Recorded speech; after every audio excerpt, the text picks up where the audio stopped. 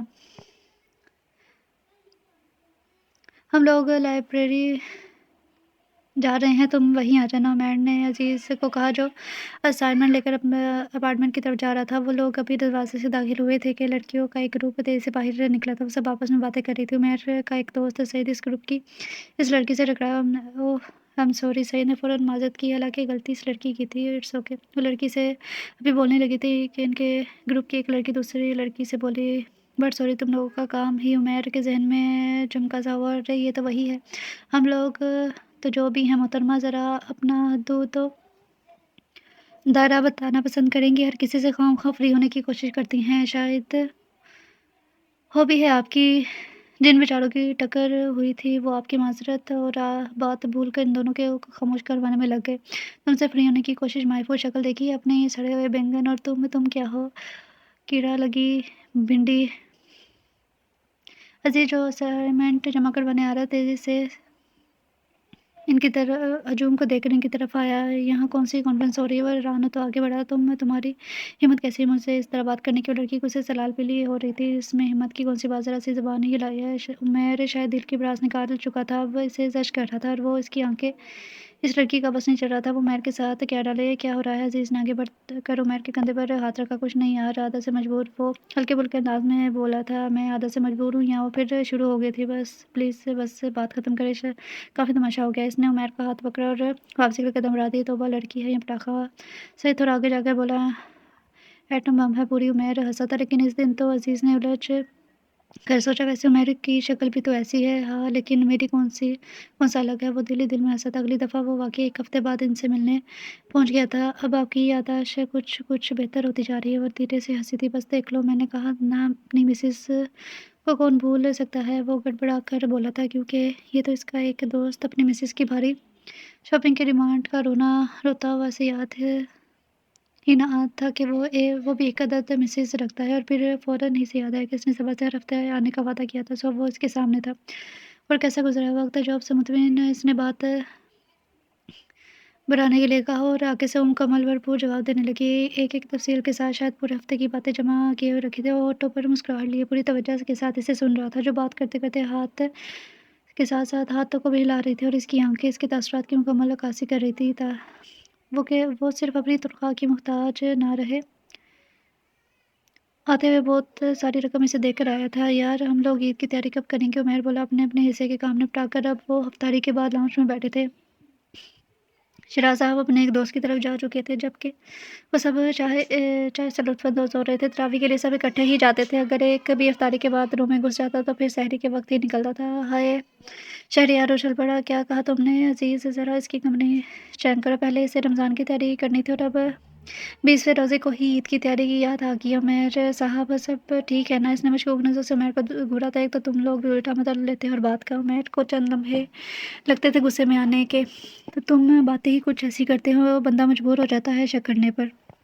آفاق بھائی، میں یہ کہہ رہا ہوں کہ ہم لوگ عید کی شاپنگ کب کریں گے؟ شہریار کی طرف سے رخ موڑ کر وہ آفاق کی طرف متوجہ تھا۔ کیوں؟ آفاق نے پوچھا، کیوں کیا ہوا؟ کرنی تو ہے ہی، پھر جلدی جلدی کرتے ہیں نا، اچھا لگے گا نا، سب اکٹھے ساتھ جائیں گے ہم۔ کیوں بھائی، بچیوں کی جان لینے کا ارادہ ہے؟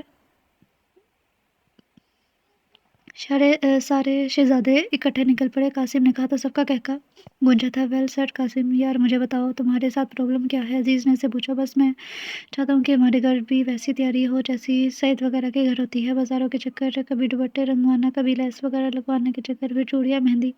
ابھی بول ہی رہا تھا کہ شہریار بھی بول پڑا، دیکھا میں نے کہا تھا نا اس کی کمپنی چیک کرو۔ مجھے بتاؤ ذرا، یہ سعید نے کب سے دوپٹہ لینا شروع کر دیا، اور یہ مہندی، چوڑیاں؟ Are you crazy?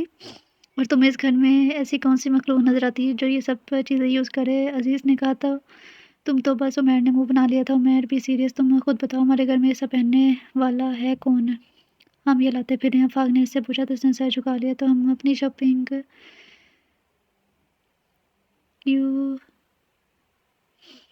یوز بھی یاد آیا، وہ اپنی چاند رات کو ہی کریں گے، اگر پہلے کر لی تو عید کا جو تھوڑا بہت احساس ہوتا ہے وہ بھی چاہتا رہے گا۔ آفاق نے کہا، تب کچھ سوچ کے چپ ہو گیا۔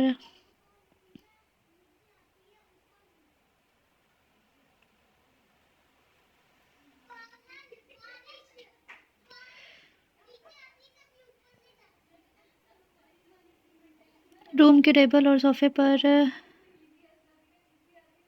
فہد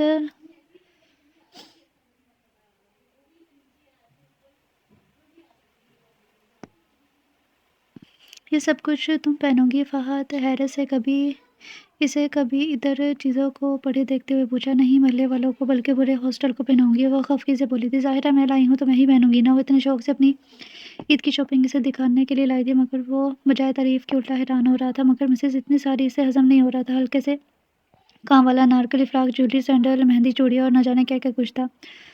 اتنی ساری کہاں ہے؟ اس نے منہ بنایا۔ صرف ایک دن کی شاپنگ کی ہے، پہلے دن کی، باقی دونوں کے لیے تو میں نے پلین سوٹ ہی لیے ہیں۔ آپ آ گئے ہیں نا عید کے دن؟ صرف ایک دن؟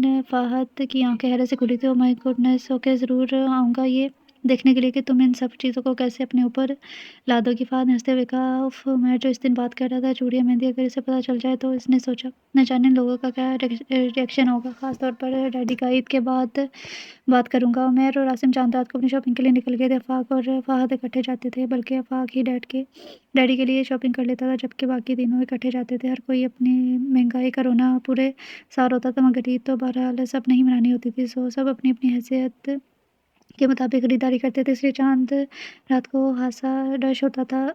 کچھ من چلے ایسے بھی تھے جن کو لینا کچھ نہیں ہوتا تھا، بس دوسروں کی شاپنگ اور موڈ خراب کرنے کے لیے بازاروں کا رخ کرتے تھے۔ وہ دونوں اپنی دھن میں چلتے جا رہے تھے جب کوئی بھرپور طریقے سے پہلے عاصم سے پھر عمیر سے ٹکرایا تھا۔ وہ، سوری بھیا، ٹکرانے والا جلدی سے سنبھلا اور آگے بڑھنے لگا تھا، جب عمیر نے اسے کالر سے پکڑ کر پیچھے کھینچا تھا۔ ابے جاتا کدھر ہے؟ عمیر نے اس کا رخ اپنی طرف موڑا تھا۔ یہ کیا بدتمیزی ہے؟ وہ پلٹا تو اس کے ہاتھ میں ایک لیڈیز بیگ بھی تھا۔ بدتمیزی؟ وہ تو میں تمہیں بھی بتاتا ہوں، پہلے میرا والٹ نکالو۔ عمیر نے اسے گریبان سے پکڑ کر جھٹکا دیا۔ دیکھیے، آپ مجھ پر خواہ شک کر رہے ہیں؟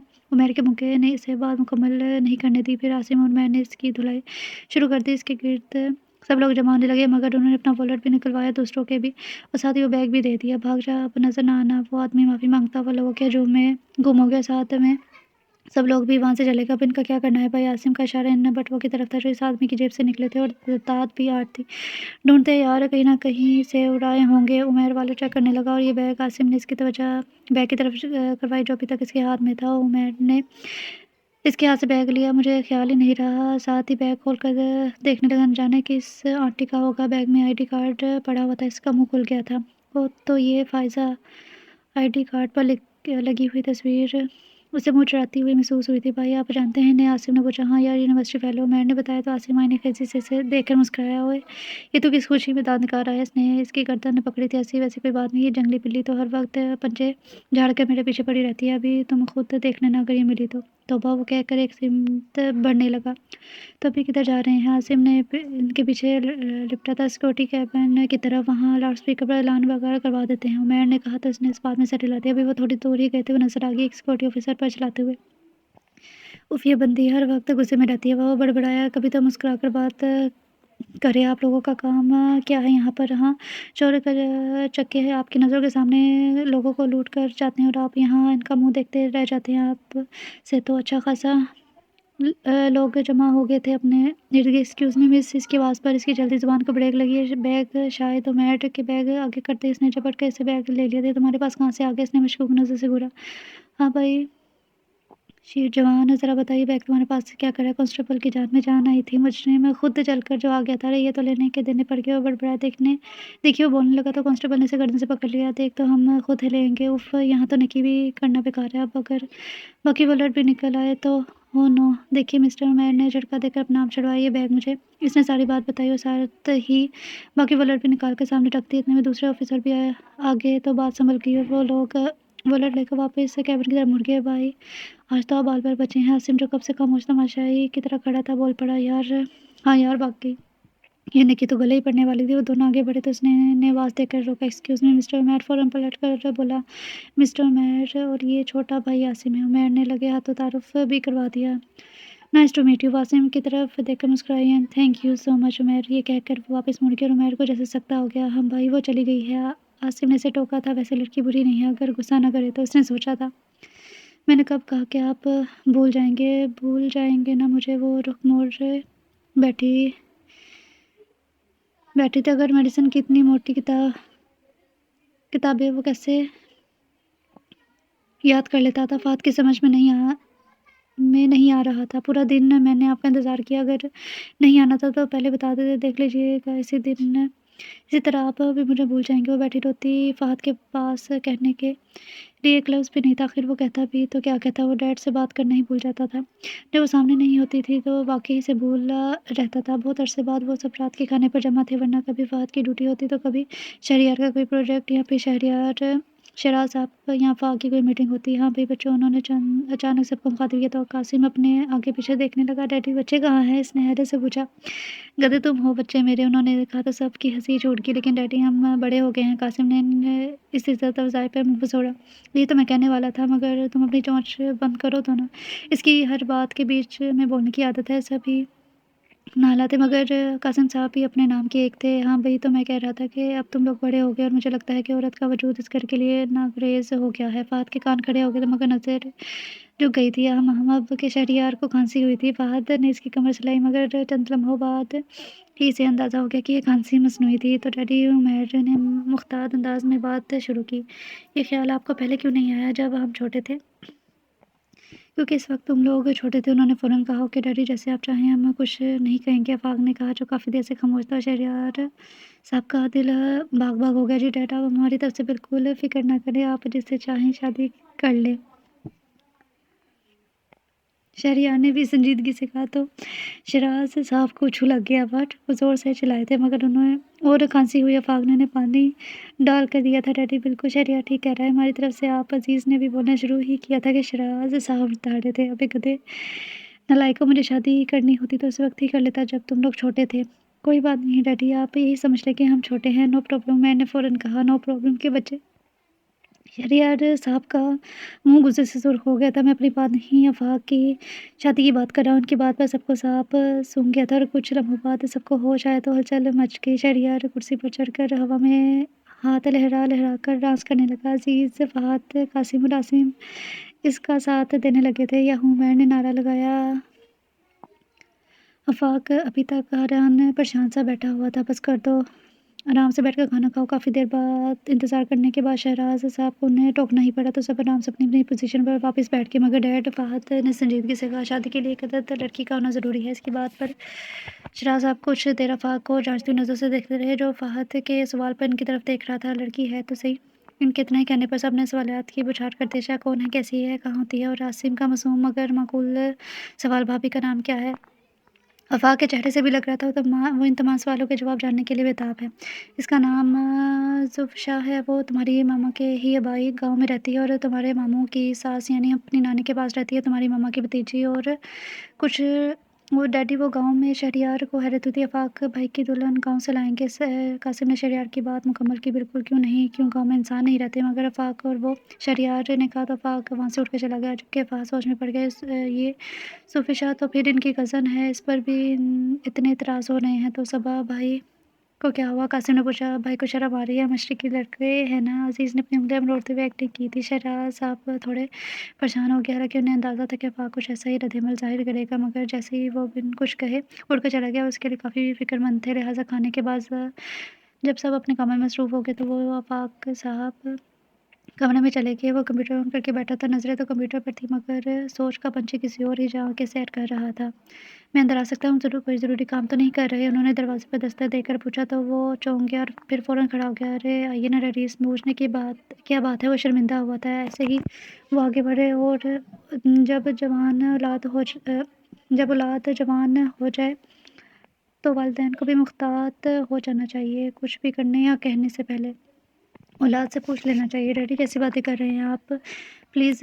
وہ شہراز صاحب کی باتوں سے شرمندہ ہو رہا تھا۔ بات یہ ہے افاق کہ یہ رشتہ تمہاری مما نے اپنی زندگی میں طے کیا تھا۔ تمہاری مما اور ماموں بس دو ہی بہن بھائی ہیں۔ جب زوفیشا پیدا ہوئی تو اسی وقت لائلہ نے اسے تمہارے نام کی انگوٹھی پہنا دی تھی کہ دونوں بہن بھائی کسی رشتے کا مضبوط دونوں کا رشتہ مضبوط ہو جائے، مگر پھر تمہارے ماموں اور ممانے کی ڈیتھ کے بعد زوفیشا اور اس کی چھوٹی بہن اپنی نانی کے پاس رہنے لگی۔ لائلہ بہت کوشش کی وہ ہمارے ساتھ رہی، مگر تمہاری مامی بھی دو بھائیوں کی اکلوتی بہن تھی، سو انہوں نے اپنی بہن کے نشانے کو اپنے پاس رکھنا چاہا۔ جب تک تمہاری مما زندہ رہی وہاں سے ملنے جاتی تھی، مگر اس کی وفات کے بعد یہ ذمہ داری نہ نبھا سکا۔ میں نے تمہیں یہ سب اس لیے نہیں بتایا، میں نے سوچا بچپن کی باتیں کہ کس نے یاد رکھنی ہوں گی، لیکن 2 دن پہلے زوفیشا کی نانی کا پیغام ملا جس میں انہوں نے اپنی گرتی صحت کے اور زوفیشا کی طرف سے فکرمندی کا اظہار کیا، اور یہ بھی کہ امانت حقدار تک پہنچ جانی چاہیے۔ اتنا کہہ کے وہ چپ ہو گئے تھے، لیکن ڈیڈی وہ گاؤں کی افاق کچھ کہتے کہتے رک گیا تھا۔ بیٹا تمہاری مما بھی گاؤں کی تھی، مگر شہر کی بہت سی لڑکیاں اسے بہت اچھی بیوی اور ماں تھی۔ خیر اگر تمہیں اعتراض ہے تو میں ان کو منع کر دیتا ہوں،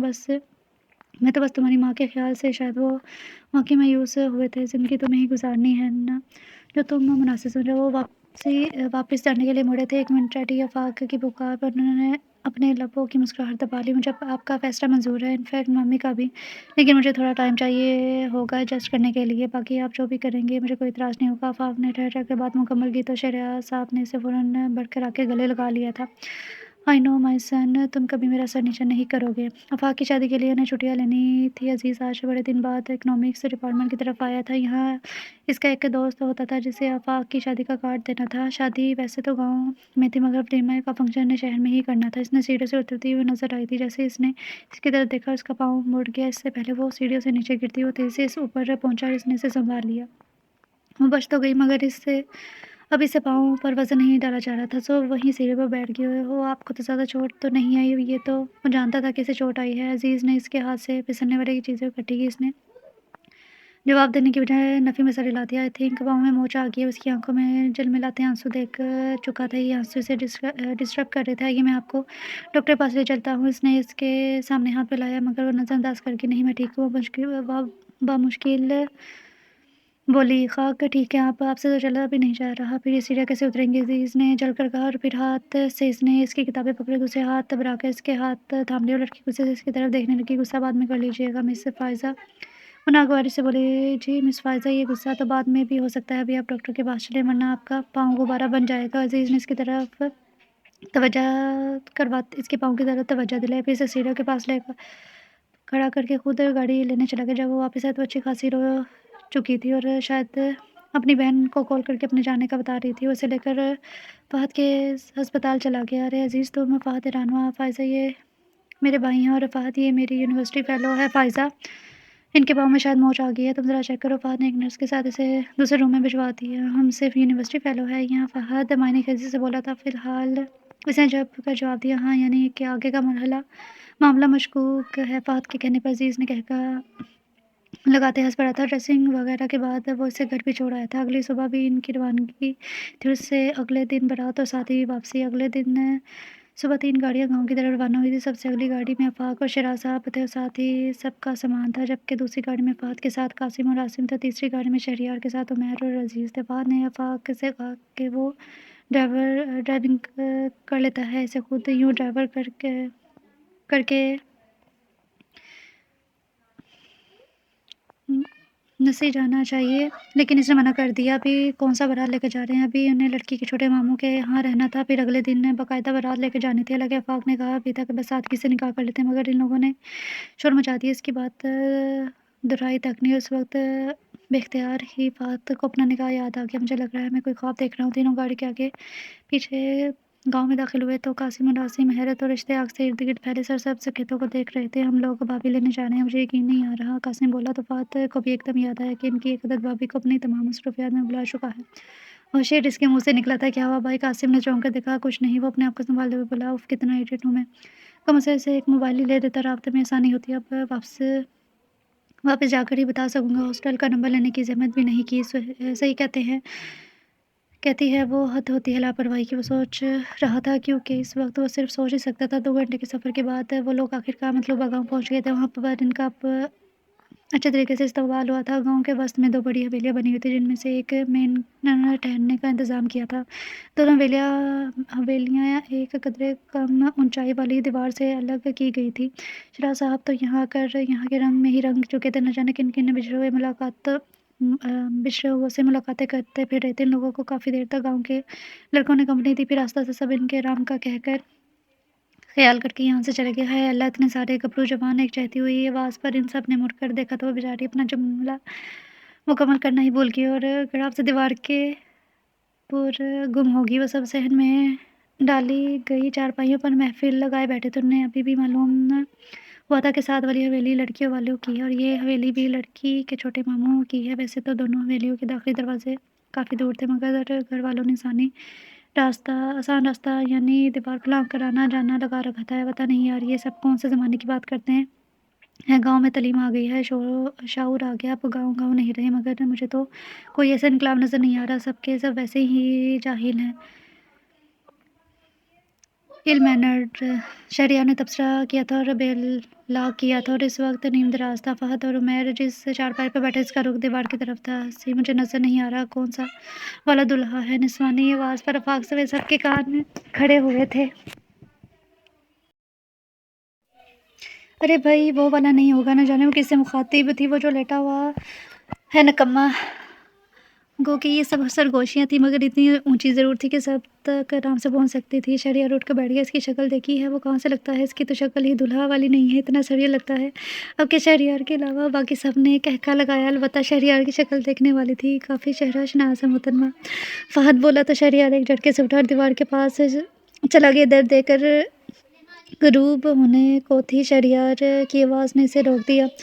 محترمہ سنیے جی۔ وہ دوبارہ نظر آئی، اب صرف آنکھیں ہی نظر آ رہی تھی۔ کیا ہوا؟ کسی نے دوسری طرف پوچھا۔ ابھی کچھ نہیں ہوا، اطمینان رکھیے، جواب شہریار نے دیا تو ادھر خاموشی چھا گئی۔ لوگ بھی مڑ کر دیوار کی طرف دیکھ رہے تھے۔ یہ کیا طریقہ ہے میڈم؟ کون سا طریقہ؟ وہ اگر گھبرائی بھی تھی تو اپنے لہجے سے ذرا بھی ظاہر نہیں ہونے دے رہی تھی۔ دوسروں کے گھروں میں جھانکنے کا شہریار نے کہا تو اس نے کچھ کہنے کے لب کھولے تھے، مگر شہریار کی اگلی بات نے لب بھیجنے پر مجبور کر دیا۔ خیر اس میں آپ کا بھی کوئی قصور نہیں، آپ کی تربیت ہی ایسے ماحول میں ہوئی ہے جہاں اخلاق ادب کی کوئی ویلیو ہی نہیں ہے۔ اب جاہلوں سے بات کرنے کی توقع کرنا تو اس لڑکی نے شہریار کی بات مکمل نہیں ہونے دی تھی۔ انتہائی شائستہ انگلش میں بولی تھی۔ ہیلو مسٹر، بول چکے ہیں آپ؟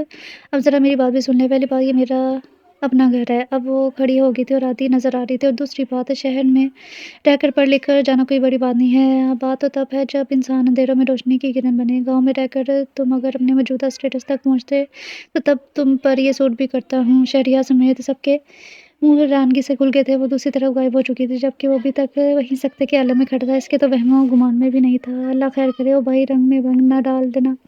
عزیز نے ہنستے ہوئے اس کے سکتے کو نشانہ بنایا تھا۔ ویسے آپ کا کیا خیال ہے چودھری شہریار وراج صاحب؟ کافی سے بھی زیادہ نہیں ہو گئی؟ عمیر نے رائے لینے والے انداز میں پوچھا تو سب کی ہنسی نکل گئی، مگر شہریار غصے کے عالم میں اپنے کمرے کی طرف چلا گیا۔ ڈیڈی ہمیں بھی بھابھی کو دیکھنا ہے۔ شہریار صاحب جب شام کو سب سے مل کر آئے اور تمام انتظامات دیکھ کر آئے تو سب بھائی ان کے کمرے میں آدم کہتے تو دیکھ لو، میں نے منع تھوڑی کیا ہے۔ شہریار صاحب اطمینان سے کہتے بولے تھے، مگر کیسے؟ قاسم نے پوچھا۔ وہاں تو اچھی خاصی مخلوق جمع ہے، 16 تو میں نے خود گنی تھی۔ عمیر نے کہا۔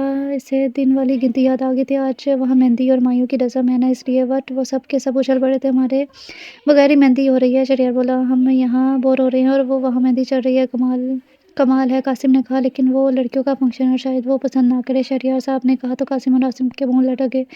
ارے واہ، ایسے کیسے ناپسند کرے؟ شہریار نے کہا۔ ہمیں بھی فنکشن اٹینڈ کرنا ہے۔ ڈیڈی پلیز آپ بات تو کریں نا، عمیر ضدی لہجے میں بولا تھا۔ اچھا چلو میں دیکھتا ہوں۔ شہریار صاحب اٹھ کر باہر چلے گئے تو وہ سب بھی کھڑے ہو گئے تھے۔ چلو جلدی کرو، تیار ہوتے ہیں۔ شہریار والوں سے انگلیاں چلاتے ہوئے سب کو مخاطب کرتے ہوئے بولا تھا۔ ڈیڈی کو پوچھنے تو دو پہلے۔ فہد نے کہا۔